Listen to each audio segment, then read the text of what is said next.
So ayun, welcome. Isa na namang bagong yugto ng aking pamamasyal mga katropahan kasamang aking pamilya. Halina, samahan nyo kami dito sa aming pamamasyal dito sa SM North Dinoland.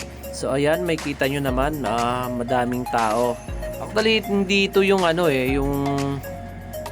normal day na family day.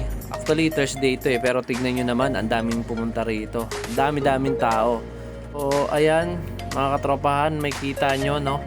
Maraming, syempre, dinosaur. Maraming activities na magagawa rito sa Dinoland.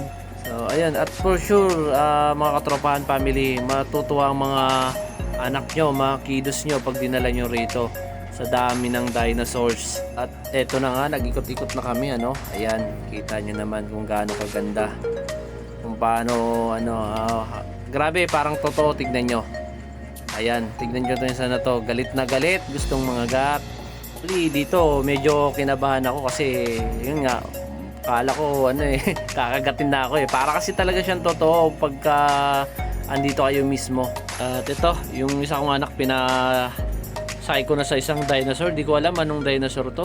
Mukha naman natutuwa yung anak ko, pero ayan, biglang di ko alam kung ano yung itsura niyan.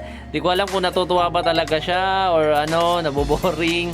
Pero ayan, kita naman, maganda naman, mukhang yung dinosaur talagang mukhang realistic. Kasi dito sa tropahan din kasi ito .